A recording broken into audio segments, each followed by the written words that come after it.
मित्रों, आप सभी का हमारे चैनल सेल्फ वॉइस में बहुत बहुत स्वागत है। तो आज की कहानी है ननद और भाभी की कहानी। तो अगर आपको वीडियो पसंद आए तो वीडियो को लाइक करना ना भूलें, और अगर आप हमारे चैनल पर नए हैं तो चैनल को सब्सक्राइब कर लें। अमित और कविता भाई बहन थे। कविता बड़ी थी, अमित छोटा था। दोनों के माता पिता का स्वर्गवास हो चुका था। कविता एक ऑफिस में काम करती थी और उसका भाई अमित कॉलेज में पढ़ता था। एक दिन अमित ने कविता से कहा, दीदी मुझे कॉलेज की फीस देनी है, मुझे कुछ रुपए चाहिए। तो कविता ने कहा, अभी तो मेरे पास पैसे नहीं हैं, कल तक मैं तुझे पैसे दे दूंगी। कविता ऑफिस से एडवांस मांगकर अमित को पैसे देती है। वह अपने भाई को अफसर बनाना चाहती थी, तो इसलिए वह दिन में ऑफिस में काम किया करती थी और शाम को एक घर में काम करती थी। कुछ दिन बाद अमित की पढ़ाई पूरी हो गई तो एक दिन अमित ने घर आकर कविता को बताया, दीदी मुझे बहुत बड़ी कंपनी में मैनेजर की नौकरी मिल गई, तो अब तुम काम करने नहीं जाओगी। यह कहकर वह जिद करने लगा।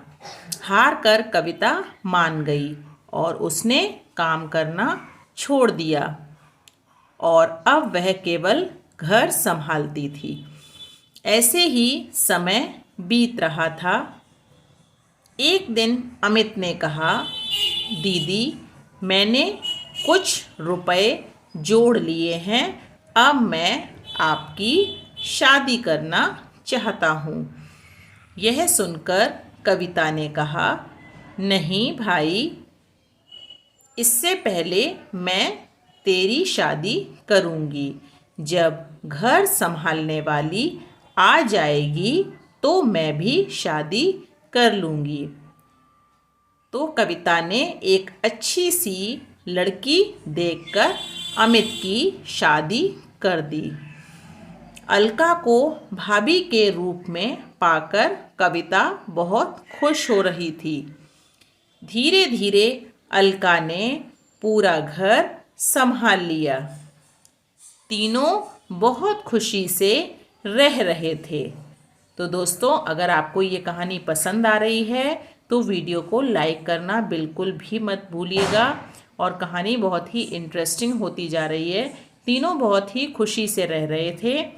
एक दिन अलका की माँ अलका से मिलने आई। उन्हें कविता शुरू से ही पसंद नहीं थी। मौका पाकर उसने अलका से कहा, तेरी नंद शादी नहीं करना चाहती है, यह तो जीवन भर तेरे पति की कमाई पर ऐश करना चाहती है, तू बहुत सीधी है। यह सुनकर अलका ने कहा, माँ तुम बेकार की बात कर रही हो। अमित इनके लिए लड़का देख रहे हैं, जैसे ही मिल जाएगा शादी हो जाएगी। लेकिन अलका की माँ ने कहा, बेटी तू नहीं समझेगी, यह तेरे को कभी चैन से रहने नहीं देगी। अगले दिन अमित ने कविता से कहा, दीदी मैंने आपके लिए लड़का देखा है, आप कहें तो बात आगे बढ़ाई जाए। लेकिन कविता ने कहा, नहीं भाई, मैं अभी शादी नहीं करना चाहती हूँ, जब करनी होगी आपको बता दूंगी। यह सुनकर अमित और अलका को आश्चर्य हुआ। अलका के दिमाग में माँ की बातें गूंजने लगीं। उसके बाद अलका का व्यवहार कविता के लिए बदल गया। वह अमित को सामने कुछ नहीं कहती, लेकिन अमित के जाने के बाद कविता से छोटी छोटी बात पर लड़ती रहती। एक दिन कविता कहीं गई थी अकेले में। अलका ने अमित से कहा, दीदी शादी क्यों नहीं करना चाहती? कहीं ऐसा तो नहीं तुम्हारी बहन हमेशा हमारे ऊपर बोझ बनकर बैठी रहे? यह सुनकर अमित को बहुत गुस्सा आया और उसने कहा, खबरदार मेरी दीदी के बारे में कुछ कहा तो वे जो चाहेंगी वही होगा।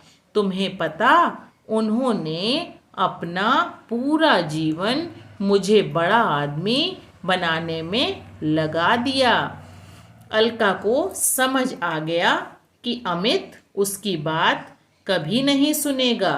उसने अपनी नंद को रास्ते से हटाने के लिए एक तरकीब सोची। एक दिन अलका ने कविता से कहा, दीदी काफ़ी दिनों से मैं कहीं बाहर नहीं गई हूँ, कल हम मंदिर चलते हैं। यह सुनकर कविता बहुत खुश हुई। अगले दिन दोनों मंदिर में पहुँच जाती हैं।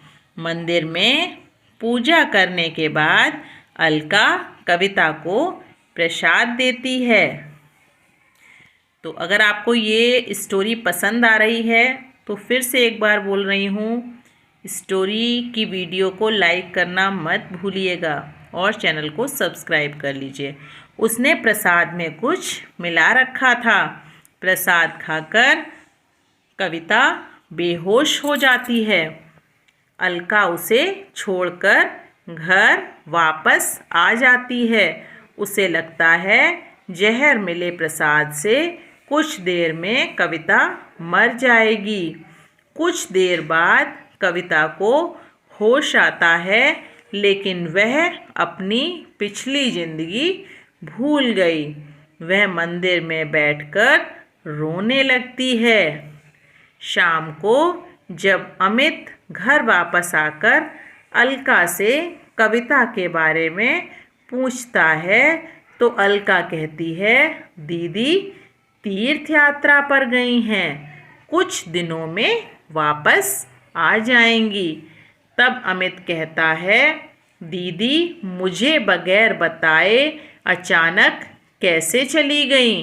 वह परेशान हो जाता है, लेकिन अलका उसे समझाकर शांत कर देती है। इधर कविता को उसी मंदिर के पुजारी मंदिर में स्थान दे देते हैं। वह दिन रात मंदिर में सेवा करने लगती हैं। मंदिर के सभी भक्त और पुजारी कविता का बहुत ध्यान रखते थे।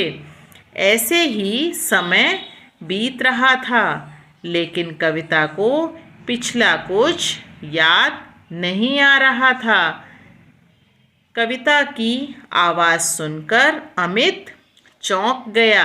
कविता को देखकर वह रोने लगा। तब कविता ने कहा, भैया आप क्यों रो रहे हो? तभी वहाँ पुजारी बाबा आ गए। उन्होंने अमित से पूछा तो अमित कविता के बारे में बताया। पुजारी बाबा ने कहा, ये लड़की यहाँ बेहोश मिली थी, होश आया तो इसे कुछ याद नहीं था।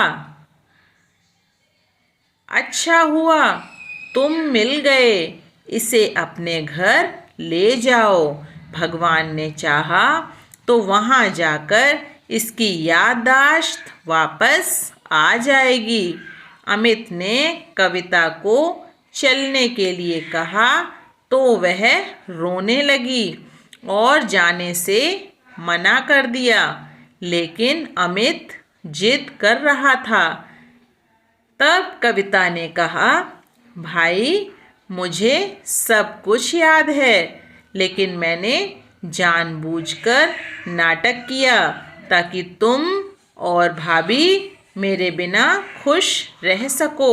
भाभी को मेरा घर में रहना पसंद नहीं, इसलिए अब मैं उस घर में नहीं जाना चाहती।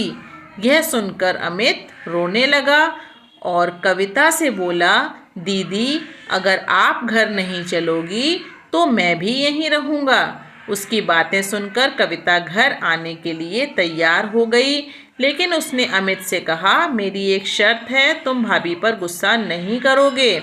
अमित मान गया और कविता को लेकर घर आ गया। कविता को देखकर अलका सहम गई, वह रोने लगी और उसने अमित और कविता से माफ़ी मांगी। कविता के कहने पर अमित ने उसे माफ़ कर दिया। कुछ दिन बाद कविता ने शादी कर ली और अपनी ससुराल विदा हो गई। तो दोस्तों, आपको ये कहानी कैसी लगी आप लोग मुझे कमेंट बॉक्स में ज़रूर बताइएगा और वीडियो पसंद आने पर वीडियो को लाइक ज़रूर कीजिएगा, चैनल को सब्सक्राइब कर लीजिए इसी तरह के वीडियोस स्टोरी देखने के लिए। Thank you.